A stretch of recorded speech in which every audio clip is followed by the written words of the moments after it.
आप सभी से एक सवाल है, क्या कोई बैट्समैन हर मैच में सेंचुरी मार सकता है? क्या कोई गेंदबाज हर बॉल पर लगातार विकेट ले सकता है? पॉसिबल नहीं है। यही चीज सनी देओल के साथ हो गई। सनी देओल ने अपने पूरे करियर में लगातार अच्छी परफॉर्मेंस की। उनकी छवि एक हिंदुत्व की छवि थी, सिख समुदाय की छवि थी, एकदम कट्टर जट है, बीजेपी से सांसद रह चुके थे और उनकी इसी हिंदुत्ववादी छवि के चलते उनकी फिल्म गदर सुपर डुपर हिट हुई थी, ब्लॉकबस्टर हुई थी। गदर 1, गदर 2, उसके बाद बॉर्डर, बॉर्डर 1, बॉर्डर 2 और जट आई थी। ये भी अच्छी खासी सुपर डुपर हिट रही। उनकी घायल, घातक, दामिनी जैसी न जाने कितनी ही फिल्में हैं जो सुपर डुपर हिट रही। और मेरी नज़र में आज तक सनी देओल ने ऐसा कोई भी फिल्म नहीं किया है अपने पूरे करियर में जहां पर उन्होंने किसी मुस्लिम व्यक्ति का किरदार किया हो। और इसी छवि के उलट जब सनी देओल ने बंटवारा 1947 में काम किया तो उनकी पूरी बनी बनाई जो जागीरदारी थी, जो महल था, वो पूरी तरह से बर्बाद हो गया, गिर गया। क्या आमिर खान के चलते ऐसा हुआ? आप कह सकते हैं कि आमिर खान के चलते ऐसा हुआ, लेकिन आमिर खान ने क्या ऐसा पर्पसली किया होगा? हो सकता है, नहीं भी हो सकता है। एक बंटवारा 1947 जो है एक नाटक था, उसी के ऊपर ये बनाया गया था और उस नाटक को पाकिस्तान में और खासकर हमारे देश में भी सेकुलरिज्म के नाम पर बहुत परोसा गया था और उसी लिहाज से ये फिल्म बनाई गई थी। राजकुमार संतोषी के दिमाग में ये फिल्म लगभग 15-16 साल पहले थी, तो उन्होंने सनी देओल से इसके बारे में बहुत पहले बात की थी, यानी कि लगभग 15-16 साल पहले। तो सनी देओल ने उस वक्त कहा था कि नहीं, अभी मेरा ऐसा मूड नहीं है। फिर उसके बाद यही चीज़ इन्होंने आमिर खान के साथ डिस्कस की। आमिर खान ने कहा कि ये जो किरदार है इसमें किसी दमदार व्यक्ति का रोल चाहिए जो इस रोल को अच्छी तरह से परफॉर्म कर सकता है। तो उन्होंने सनी देओल का नाम सुझाया, राजकुमार संतोषी ने। आमिर खान ने कहा कि ठीक है, सनी देओल करेंगे और मैं इसमें पैसे इन्वेस्ट करूंगा एक प्रोड्यूसर के तौर पर। 150 करोड़ रुपए इन्वेस्ट करने की बात इसमें की गई है। हालांकि 150 करोड़ लगे हैं कि नहीं लगे ये तो आमिर खान जानते होंगे और बाकी टीम मेंबर जानते होंगे। अब इस फिल्म का पूरा कॉन्सेप्ट क्या है? फिल्म का कॉन्सेप्ट ये है कि 14 अगस्त 1947 की रात है। प्रधानमंत्री नेहरू का ट्रस्ट विद डेस्टिनी वाला भाषण चल रहा है जिससे बहुत मोटिवेट होते हैं सनी देओल, जो सिकंदर के किरदार में है, एक मुस्लिम व्यक्ति के किरदार में है और यहाँ पर एक सच्चा मुस्लिम देशभक्त दिखाया गया उन्हें और कहते हैं कि कुछ भी हो जाएगा मैं भारत छोड़कर नहीं जाऊँगा। इसी बीच देर रात उनके घर पर हिंदुओं ने हमला कर दिया, उनके घर को आग लगा दिया। उसके बाद सनी देओल घर छोड़कर, अपनी पूरी प्रॉपर्टी छोड़कर ट्रेन के जरिए पाकिस्तान की तरफ रवाना होते हैं। जब वो ट्रेन से पाकिस्तान जा रहे होते हैं तो उस दौरान भी ट्रेन पर हमले किए जाते हैं। जैसे तैसे वो पाकिस्तान पहुंचते हैं और पाकिस्तान पहुंचने के बाद उन्हें एक कोठी अलॉट की जाती है जो किसी हिंदू की थी। ऐसा बताया गया कि उस कोठी में अब कोई भी हिंदू बचा नहीं है, क्योंकि पाकिस्तान में जो मुस्लिम कट्टरपंथी थे उन्होंने सभी हिंदुओं को समाप्त कर दिया है, कत्लेआम कर दिया है। लेकिन जैसे ही सनी देओल अपने पूरे परिवार के साथ यानी सिकंदर भाई उस घर में एंट्री करते हैं तो ये महल काफ़ी बड़ा था, काफ़ी बड़ी कोठी थी। 12-15 जो भी इसमें घर दिखाए गए हैं, अलग अलग कमरे दिखाए गए हैं। तो उसी एक कमरे में एक हिंदू महिला थी, दुर्गावती। वो वहाँ पर छुपकर अपना जीवन यापन कर रही थी, पूजा पाठ कर रही थी। जैसे ही दरवाज़ा खोला जाता है तो पता चलता है कि ये तो हिंदू महिला है जो पूजा पाठ कर रही है। अब वहाँ पर ये नहीं दिखाया गया कि सनी देओल के साथ जो हुआ भारत में वो उस महिला के साथ करते।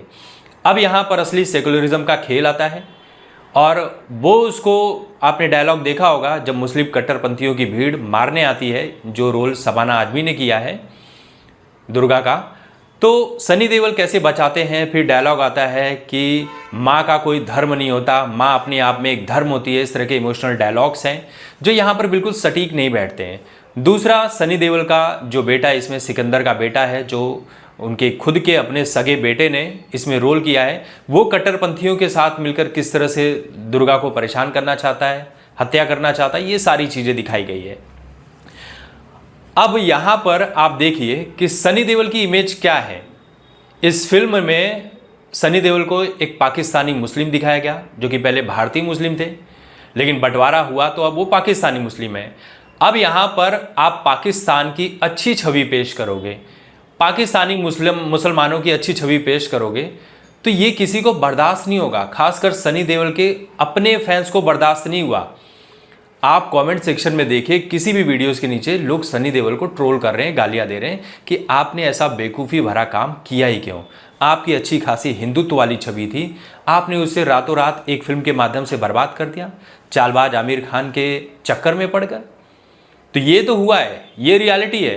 आमिर खान ने एक तरह से इनकी इमेज बर्बाद ही कर दी। चाहते तो वो रोल आमिर खान खुद कर सकते थे, लेकिन कैसे इमेज बर्बाद की जाती है ये आमिर खान ने कर दिया। इनकी अपनी खुद की इमेज पीके फिल्म के बाद बर्बाद थी। सत्यमेव जयते में भी जब ये आया करता था शो, मोदी गवर्नमेंट बनने के पहले, तो वहाँ पर वो सत्यमेव जयते में क्या दिखाया करते थे ये भी किसी से छुपा नहीं है। ज़बरदस्ती का प्रोपेगेंडा था देश के खिलाफ। और उसी दौरान जब मोदी सरकार बनी तो आमिर खान की पत्नी, जो कि हिंदू थी, दूसरी अब तो तीसरी शादी हो गई है, उस वक्त आमिर खान ने ऑफिशियली मीडिया में आकर बयान दिया था कि मेरी पत्नी को डर लग रहा है कि उनकी भी लिंचिंग ना कर दी जाए बीच सड़क पर। सोचिए, वो हिंदू लेकिन लिंचिंग कर दी जाए। उस वक्त मॉब लिंचिंग वाले बहुत सारे केस चल रहे थे। तो आमिर खान से जब सवाल पूछा गया उसी शो में, जिस शो में उसको दिखाया नहीं गया, तो उन्होंने कहा कि जब मेजॉरिटी वाली सरकारें होती हैं तो वो लोकतंत्र के लिए खतरा बन जाती हैं, देश के लिए खतरा बन जाती हैं। तो ये आमिर खान के बयान थे। आज आमिर खान डबल स्टैंडर्ड वाले रोल करे, जब इनकी लाल सिंह चड्ढा और कई सारी फिल्में फ्लॉप हो गई। Aamir Khan as a hero PK film के बाद बुरी तरह से फ्लॉप हो गए, उनका पूरा करियर बर्बाद हो चुका है। तो उन्होंने सोचा कि किसी का तो अच्छा करियर चल रहा है, सेकेंड इनिंग्स वो अच्छी खेल रहा है, गदर 2 से, बॉर्डर 2 से, जट से, तो चलो उसको ही बर्बाद करते हैं। तो आमिर खान ने बड़ी ही प्लानिंग से सनी देओल का पूरा करियर अच्छे खासे तरीके से बर्बाद कर दिया। आज की डेट में कोई भी पाकिस्तान को ना, कोई भारतीय अच्छी नज़र से नहीं देखता, खासकर जो 1970s के बाद पैदा हुए लोग हैं। सनी देओल ने खुद इस फिल्म के प्रमोशन के दौरान कहा था कि पाकिस्तान, अगर भारत हमारी माँ है तो पाकिस्तान हमारी मौसी है। इनके पिता का जन्म वहीं पाकिस्तान में हुआ था, लेकिन वो भारत पाकिस्तान बंटवारे के पहले हुआ था।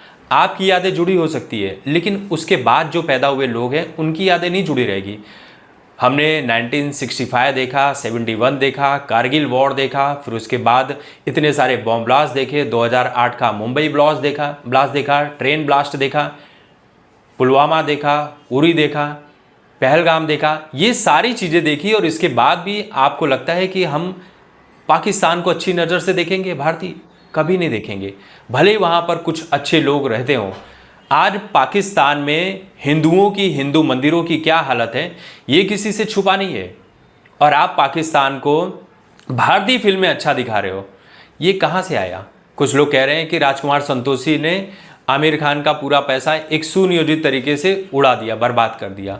अब तरह तरह के मीम्स है, तरह तरह के ट्रोल्स हैं, लेकिन हम रियलिटी पर बातें करते हैं कि ऐसी चीज़ें चलती क्यों नहीं है। ऐसी चीज़ें इसी वजह से नहीं चलती हैं जब आप जनता के उलट काम करोगे, और ख़ासकर तब जब इस देश में धुरंधर 1, धुरंधर 2 जैसी सुपर डुपर हिट फिल्म आई, जो पाकिस्तान के खिलाफ थी, पाकिस्तान की रियलिटी को बताती है और हमारे देश के गद्दारों का चेहरा उजागर करती है। उसके बाद अगर आप ऐसी फिल्म बनाओगे पाकिस्तान प्रेम वाली, पाकिस्तान के मुसलमानों की अच्छी छवि दिखाओगे, तो वो कोई भी बर्दाश्त करने वाला नहीं है। और वही हुआ इस फिल्म के साथ, सनी देओल के साथ, आमिर खान के साथ। इनके पुतले जलाए गए, थिएटरों में फिल्म रोकी गई। इन्होंने कहा कि सिंगल स्क्रीन थिएटर में हमें जगह दे दी जाए, वीकेंड्स पर आवारापन 2 को ना दिया जाए, लेकिन ऐसा नहीं हुआ। आवारापन 2 वाले भी कह रहे हैं हमारी तो भाई 25 करोड़ में फिल्म बनी है, हमने तो 170 करोड़ कमा लिए, तुम 150 करोड़ लगा के अभी तक 50 करोड़ भी नहीं पहुँच पाए हो। तो ये रियलिटी है, रियलिटी से जुड़े रहना बहुत ज़रूरी होता है। और शायद अब बची खुची ज़िंदगी में सनी देओल ऐसी गलती दोबारा नहीं करेंगे कि कभी पाकिस्तान के प्रेम में या किसी पाकिस्तानी मुस्लिम का किरदार करेंगे। उनकी छवि एक कट्टर हिंदुत्व की है, एक सिख समुदाय की है, एक देशभक्त की है। तो उसी छवि को लेकर चलेंगे तो उनकी फिल्में सुपर डुपर हिट होगी, 400 करोड़ 500 करोड़ कमाएगी, वरना 50 करोड़ पहुंचना भी मुश्किल हो जाएगा। वो अलग बात है कि इस फिल्म में सनी देओल थे, इसलिए ये 45 करोड़ तक पहुंची भी है। अगर आमिर खान होते तो शायद ये पहले दिन ही ढेर हो जाती, 4-5 करोड़ कमाकर धाराशाही हो जाती। इस पूरे विषय पर आपकी क्या राय है, कमेंट कीजिए। वीडियो अच्छी लगी हो तो और भी लोगों के साथ शेयर कीजिए।